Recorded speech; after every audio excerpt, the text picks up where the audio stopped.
दोस्तों नमस्कार। मैं हूं मुकेश राजपूत। आशा करता हूं आप लोग सही से होंगे। आप सभी की स्टडी अच्छे से चल रही होगी। आंतरिक संगति विश्वसनीयता के संदर्भ में यदि हम लोग बात करें तो इसकी तीन विधियों पर हम पिछले दिनों पर चर्चा कर चुके हैं। पहली थी स्प्लिट हब मेथड्स, उसके बाद रूलन एंड फ्लैनगन फार्मूला पर, और जो तीसरी थी कल की वो के आर रिलायबिलिटी पर। आज जो चौथी और इसकी अंतिम विधि है वो है कोएफिशिएंट ऑफ अल्फा। तो आज हम लोग चर्चा करेंगे कोएफिशिएंट ऑफ अल्फा या अल्फा गुणांक। तो आज हमारा टॉपिक होगा अल्फा गुणांक।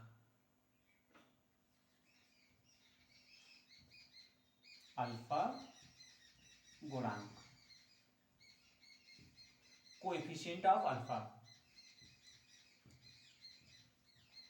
Coefficient of alpha.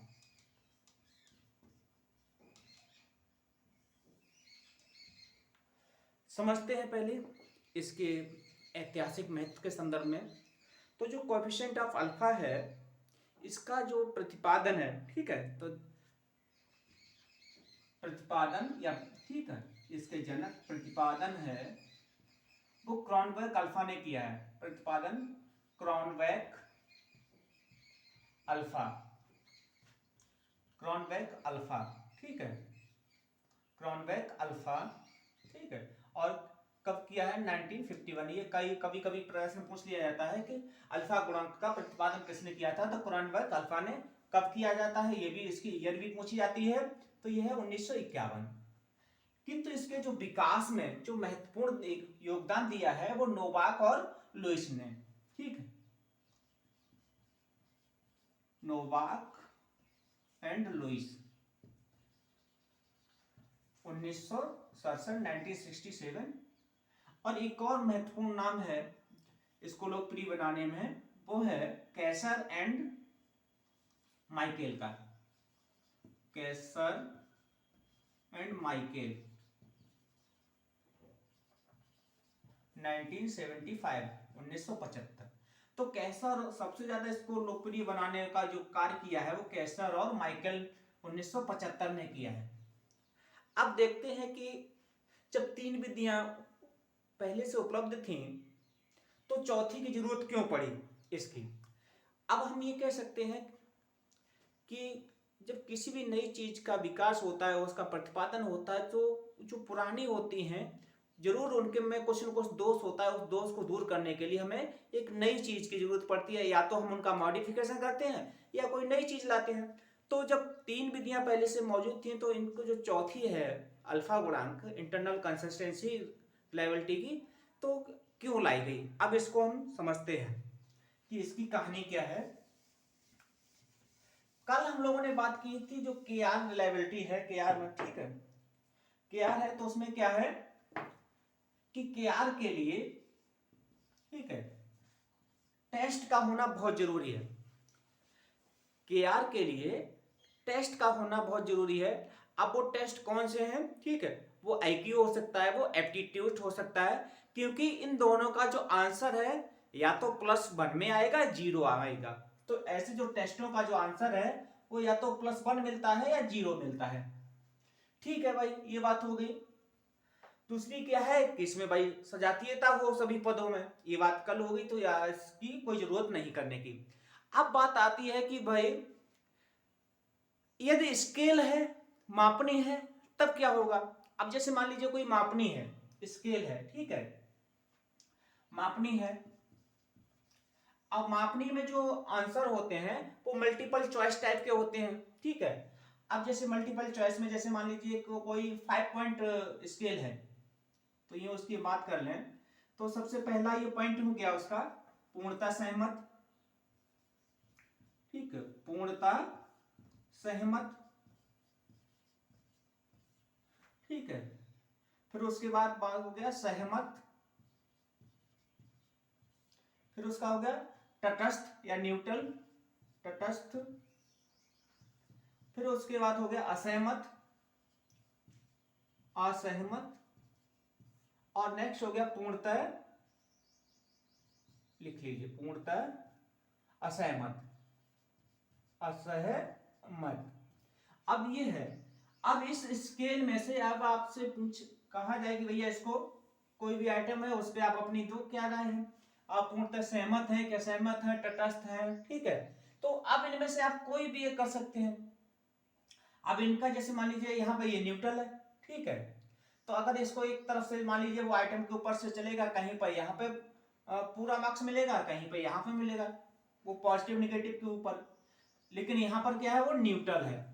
तो ऐसी स्थिति में ऐसी मापनियों की विश्वसनीयता निकालने के लिए अल्फा गुणांक का प्रयोग किया जाता है। तो अब यहाँ पर हमें ध्यान रखना है कि अल्फा गुणांक का प्रयोग कहां पर किया जाता है। तो एक तो ये बात हो गई। अब आगे की बात इसमें समझते हैं कि आगे क्या है भाई। अब आगे इसमें ये है कि ये बिल्कुल जब के आर से मिलती जुलती है के आर, ठीक है, तो इसका जो फार्मूला है वो भी लगभग के आर से मिलता जुलता ही है, ठीक है। क्या है, अल्फा, ठीक है। तो आर टी टी या अल्फा, आर टी टी और इसको अल्फा, अल्फा का ये सिंबल होता है as equal to N upon N minus one. ये कल के आर में भी आपने देखा था। दूसरा क्या है, ठीक है, H D square T minus H D square I upon, ठीक है, ये समेशन है यहाँ पर एच डी स्क्वायर टी, ये है।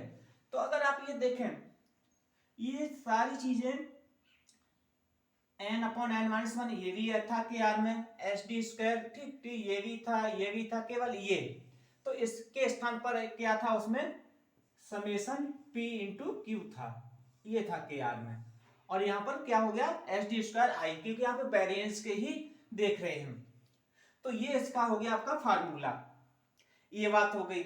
अब और बात क्या है उस पर हम थोड़ी सी बात कर लें कि भाई इसमें जो वेरिएंस जो एरर वेरिएंस है वो क्या होगा। तो जब एरर वेरिएंस की इसमें बात करेंगे तो एरर वेरिएंस में इसमें दो वेरिएंस हो सकते हैं, एक कंटेंट सैंपलिंग का हो सकता है और दूसरा होता है हेट्रोजेनिटी का, ठीक है। तो दो चीजें हो सकती हैं।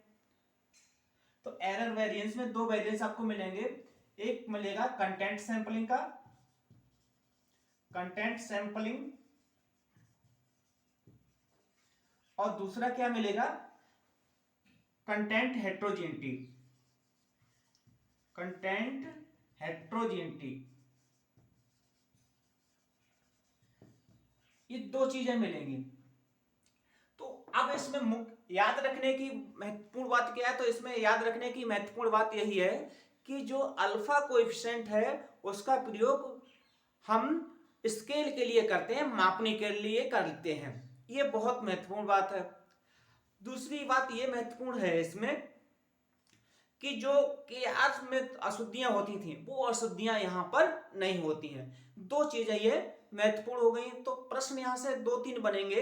एक ये बनता है प्रश्न कि अल्फा कोएफिशिएंट का प्रतिपादन किसने किया था, ठीक है। तो अल्फा कोएफिशिएंट का प्रतिपादन क्रॉनबेक अल्फा ने किया था। दूसरा यह है कि अल्फा कोएफिशिएंट का प्रतिपादन कब किया गया था, तो 1951 में, 1951 में।